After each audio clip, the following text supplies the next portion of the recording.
Najib dan Hakim tidak mengira akan begini jadinya. Padahal mereka hanya ingin bekerja sebagai pembantu di Arab. Namun malah terjebak di padang pasir yang tidak bertepi.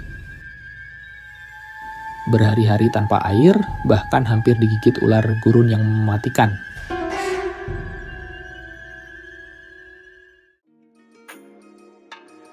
Najib dan Hakim, dua pria dari India, berangkat ke Arab karena dijanjikan akan bekerja sebagai pembantu di sebuah gedung di Arab.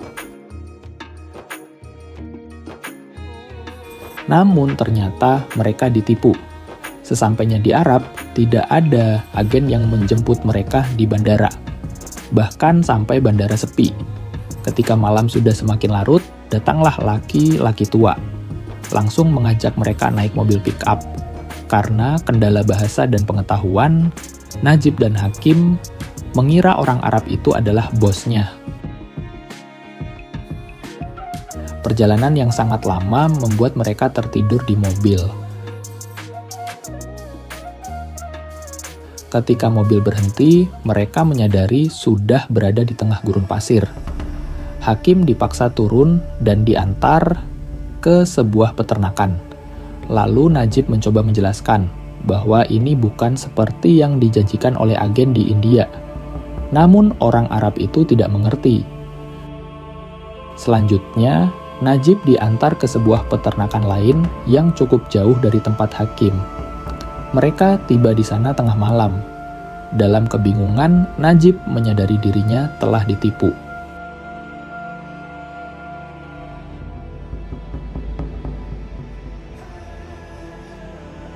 Singkat cerita, di peternakan itu Najib menghabiskan 3 tahun dalam perbudakan dan penyiksaan yang dilakukan oleh majikannya.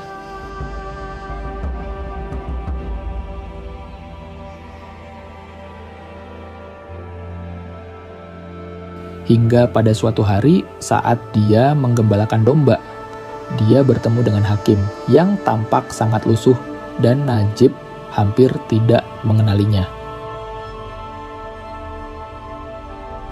Hakim bercerita, ada temannya yang berasal dari Afrika mengenali wilayah gurun ini dan bisa menunjukkan arah ke kota.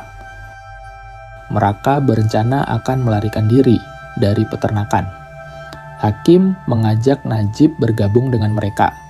Najib awalnya tidak berani memutuskan karena takut majikannya akan mengetahui dan menyiksanya lagi. Namun setelah berpikir lagi, Najib memutuskan akan ikut melarikan diri bersama Hakim dan Khadiri temannya. Pada saat para majikan peternakan pergi ke pesta pernikahan, mereka segera meninggalkan peternakan itu. Mereka bertiga berjalan kaki mengikuti jejak ban mobil para majikan. Setelah beberapa jam berjalan, bekal air mereka habis. Hakim meminta pada Khadiri untuk mengambil air di peternakan terdekat yang mereka lewati. Pada saat mereka akan mengambil air dari salah satu peternakan, para penjaga peternakan mengetahuinya dan menembaki mereka. Mereka bertiga berlari tanpa melihat arah.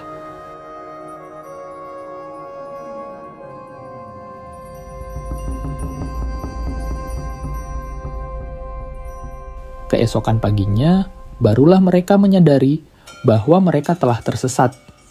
Karena sejauh mata memandang, yang terlihat hanyalah padang pasir. Di bawah panasnya matahari, mereka berjalan ke arah barat. Mereka berjalan seharian tanpa air. Kaki Najib melepuh karena berjalan tanpa alas kaki. Alas kakinya terlepas ketika mereka berlari menyelamatkan diri. Hakim mulai kelelahan dan Najib berjalan terpincang-pincang. 3 hari mereka berjalan tanpa air, membuat Hakim melihat halusinasi air. Hakim berlari menuju sesuatu yang terlihat seperti air, namun ternyata hanya fata morgana. Tubuh Hakim sudah tidak mampu bertahan dari dehidrasi, dan tak lama kemudian dia meninggal.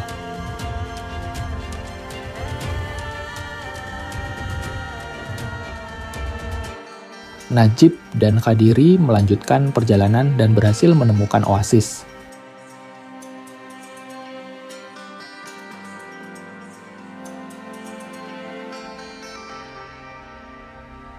Mereka beristirahat semalam di dekat mata air. Qadiri menemukan botol untuk membawa air. Pagi harinya, Najib tidak menemukan Qadiri.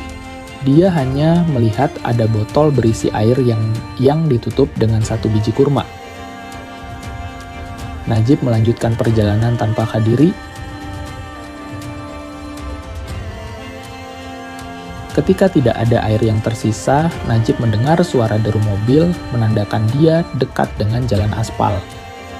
Dengan bergegas, Najib berjalan ke menyusuri jalanan aspal, berharap ada mobil yang bisa dia tumpangi. Meski beberapa truk melewatinya, tapi tidak ada yang berhenti. Bahkan ada sopir truk menganggapnya gila. Kemudian ada mobil sedan mewah melewati Najib dan berhenti. Orang itu memberi tumpangan pada Najib dan membawanya pergi ke kota terdekat.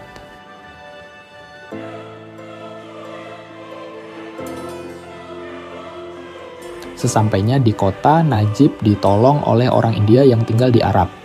Kemudian Najib diserahkan ke kantor polisi untuk diproses kepulangannya ke India.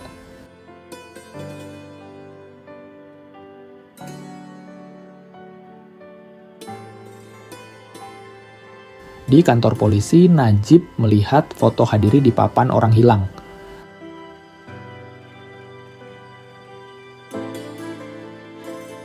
Setelah proses selesai, Najib akhirnya dipulangkan ke India. Ini adalah sebuah cerita yang banyak terjadi, bukan hanya di Arab, tapi juga di negara-negara lain. Iming-iming pekerjaan di luar negeri dengan gaji besar memang menggiurkan, namun ada resiko besar jika tidak melalui proses yang resmi. Sekian, jika kalian suka, silahkan subscribe.